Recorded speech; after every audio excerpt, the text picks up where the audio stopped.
कहानी के शुरू में ही हम हीरो को देखते हैं जिसके पास खबर आती है उसके बड़े भाई का एक्सीडेंट हुआ है। वो जब वहाँ पहुँचता है तब उसका भाई गाड़ी के अंदर बेहोश पड़ा था। वो पागलों के जैसे गाड़ी की कांच तोड़ने लगता है। फिर उसके भाई को हॉस्पिटल लाया जाता है, पर अफसोस डॉक्टर उसे बचा नहीं पाते।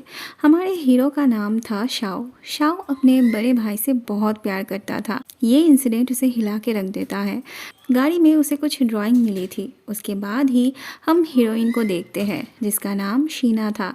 उसे आज कॉमिक रिव्यू मीटिंग पर जाना था। उसकी दोस्त बहुत टाइम से उसे बुला रही थी फ़ोन पे। शीना को तो जैसे उठने का मन ही नहीं कर रहा था, पर बहुत समझाने के बाद शीना उठ के तैयार होती है। शीना की दोस्त वेंजी उसके लिए गाड़ी भेजा था। जल्दी से उस पे चढ़ के उसे आने के लिए बोलती है वो, पर उसके लिए तो कोई और ही इंतज़ार कर रहा था। शाओ की असिस्टेंट जब शीना को गाड़ी में उठने के लिए बोलता है तब शीना भी बेझिझक बिना सवाल किए गाड़ी में जाके बैठती है। उसे बस एक बात अजीब लग रही थी कि टैक्सी इतनी लग्जरी कैसे हो सकती है। उसे लग रहा था इतनी लग्जरी टैक्सी की भाड़ा भी ज़्यादा होगी, पर उसे बताया जाता है उसे फ्री में ले जा रहे हैं।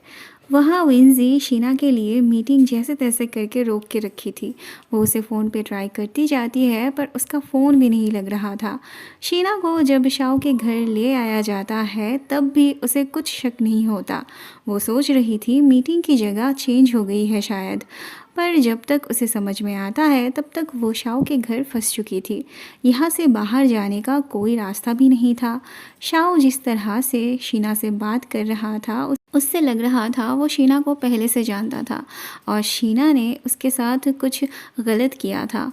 पर शीना की बातों से लग रहा था कि वो शाओ को बिल्कुल भी नहीं जानती थी। शाओ पूछता है उसके साथ उसके बड़े भाई का क्या रिश्ता था। शीना उसके बड़े भाई का नाम भी पहली बार सुन रही थी। शाओ को शीना पे भरोसा नहीं था। फिलहाल के लिए वो पूछताछ बंद करता है। उसके जाने के बाद असिस्टेंट शीना को समझाता है उसे डरने की ज़रूरत नहीं, वो बस शाओ को सारी सच्चाई बता दे। शीना को फिर से समझ नहीं आता कौन सी सच्चाई। असिस्टेंट भी चला जाता है। दरवाज़ा स्पेशल तरीके से खुलता था, इसलिए शीना बहुत कोशिश करने के बाद भी दरवाज़ा नहीं खोल पाती। ये थी शीना की बहन शीजी और ये था शियांचू। शियांचू के प्रोजेक्ट में मॉडल चेंज किया गया था। अभी की मॉडल थी शीज़ा। शियांचू की असिस्टेंट बताता है क्लाइंट्स को मॉडल चेंज करना पसंद नहीं, और ये बात शीजी सुन लेती है। वो आके असिस्टेंट को बातें सुनाने लगती है, लेकिन ऐसे बात करती है जैसे वो खुद के लिए नहीं बल्कि शियांचू के लिए बोल रही थी।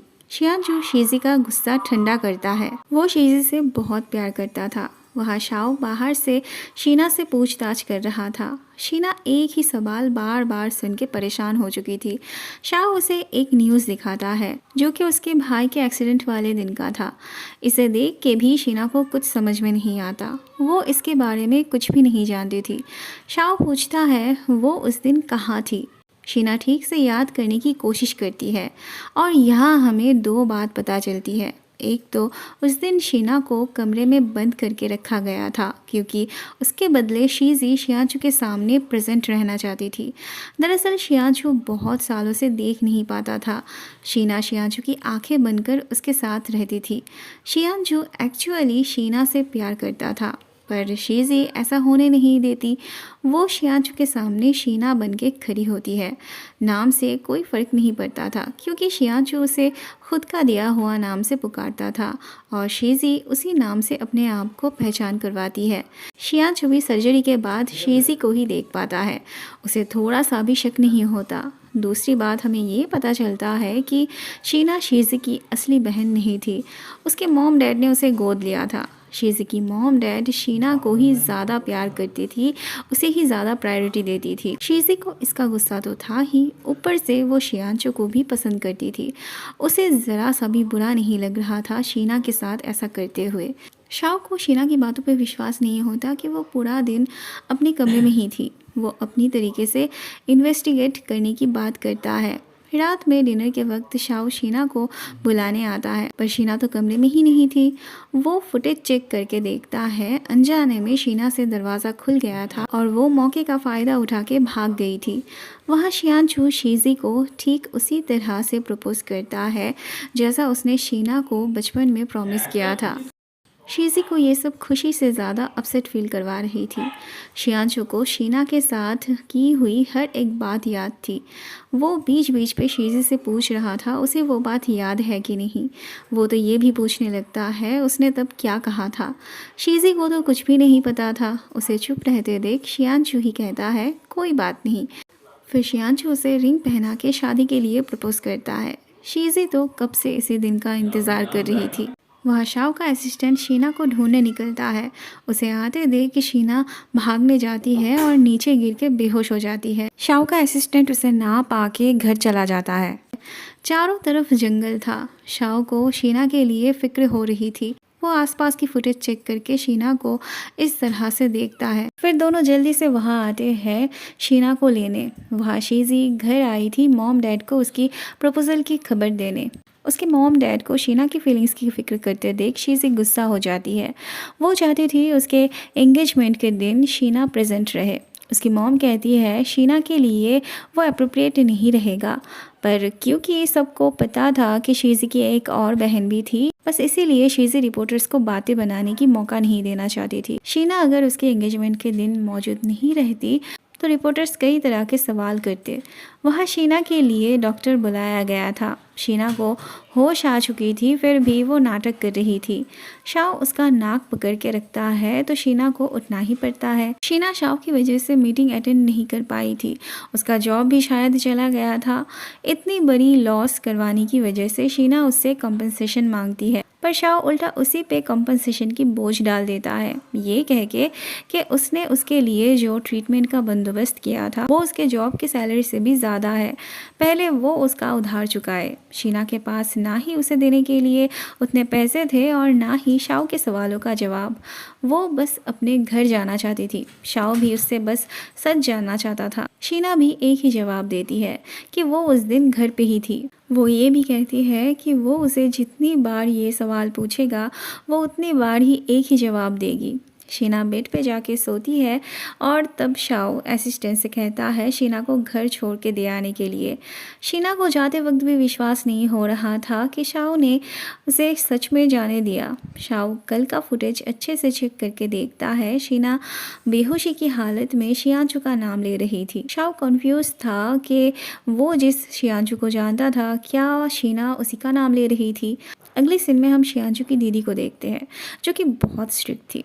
वो ना शीजी को पसंद नहीं करती थी, पर अपने भाई के लिए उसे बर्दाश्त करना पड़ता था। घर आके शियांचू की दीदी अपने पापा से कहती है वो तो शीजी को पसंद नहीं करते हैं ना, और उन्हें हमेशा से ही एक्ट्रेस पसंद नहीं था, तो फिर वो शीजी को क्यों एक्सेप्ट कर रहे हैं। शियांचू के पापा कहते हैं जब से शियांचू की आंखें चली गई थी तब से उन्होंने बस यही सोचा कि शियांचू की आंखें जब वापस आ जाएगी, जब वो ठीक हो जाएगा, तब वो जो चाहेगा वो मान लेंगे। शियांचू की दीदी को पता था कि शीजी बहुत ट्रिक जानती थी, पर शियांचू के पापा को विश्वास था कि शीजी ऐसा कुछ नहीं करेगी। वो शियांचू से प्यार करती है। वहाँ शूटिंग स्पॉट पे शीजी ब्रेक टाइम पे अपने क्रू मेंबर से ये कहते हुए सुनती है कि शीजी बहुत ही लालची औरत थी। अमीर लड़के को देखते ही उसने अपने जाल में फंसा लिया, और वो इतनी बुरी इंसान है कि हर वक्त वो अपनी बहन को बुली करती है। शीजी उनके सामने आते ही सब डर के अपने अपने काम पे लग जाते हैं। शीजी अपने मॉम को कॉल करके धमकाती है कि अगर वो शीना से कांटेक्ट नहीं कर पाई तो वो खुद ही उसे कॉल करेगी।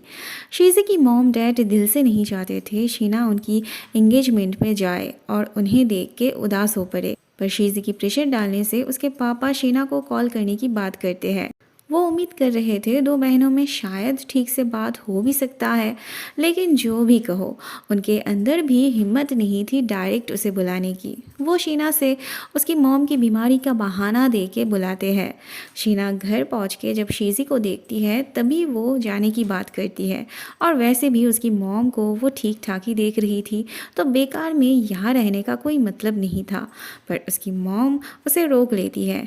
उनके पापा बहाने से उन्हें अकेले बात करने छोड़ जाते हैं। शीना को अभी भी विश्वास था कि शियांशु एक ना एक दिन सच्चाई जान पाएगा और उसके पास वापस लौट आएगा, पर शीजी उसे बताती है कि वो ना ये सब सपने देखना छोड़ दे, क्योंकि शियांशु ने उसे शादी के लिए प्रपोज किया है। शीना को उसकी बातों पर विश्वास नहीं था।